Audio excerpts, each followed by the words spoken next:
Bonsoir à tous, bienvenue sur France 3 Provençal, première partie du 19-20. Voici les titres de l'actualité régionale. La pollution maritime dénoncée par France Nature Environnement, elle tuerait chaque année 60 000 personnes en Europe. Dans ce journal, les témoignages de Marseillais malades, ils sont installés dans le quartier de Mourpiane, à côté des quais. Le parcours de la 18e étape du Tour de France en fauteuil roulant, l'idée de deux associations pour parler de la maladie de Charcot et recueillir des dons. 4 malades se relaient jusqu'à demain pour parcourir les 179 km. En fauteuil roulant sur les routes des Hautes-Alpes, deux associations profitent du Tour de France pour parler de la maladie de Charcot. Un relais de 179 km sur le parcours de la 18e étape du Tour. Fabien Manigou, Mekioussa Boudjema. Dernier préparatif pour Gilles Charbel et Jean-Luc. Ils vont suivre le même tracé que la 18e étape du Tour de France. Là, c'est bon. On dévoie un petit peu sur la droite. L'installation surtout est importante parce que s'il est mal installé, on va devoir s'arrêter assez rapidement.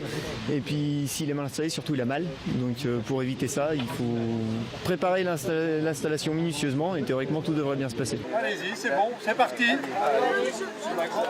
Atteints de la maladie de Charcot, les trois compères comptent profiter de la grande boucle pour faire parler de la sclérose latérale amyotrophique. Car il n'existe pour l'heure aucun remède.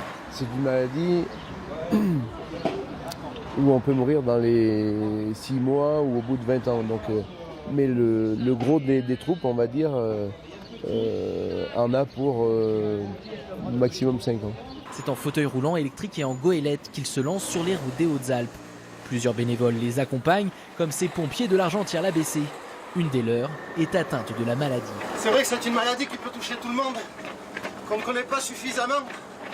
Et le fait de participer et d'être dans ce groupe, justement, et donner de notre temps, c'est vrai que c'est important pour nous. Je suis très touché par l'élan de solidarité et surtout par toute cette générosité qui se dégage de ces personnes qui ont pris à bras le corps ce combat pour le faire connaître. Pendant 2 jours, 4 malades de la SLA vont se relayer tout au long des 179 km de l'étape Briançon-Col de l'Izoard.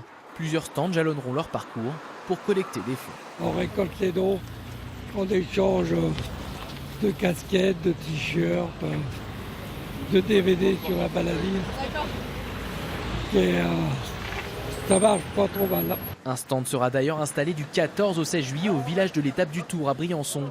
Objectif, sensibiliser les 13 500 cyclistes amateurs attendus pour l'épreuve. Et le Tour passera sur ces routes le 20 juillet.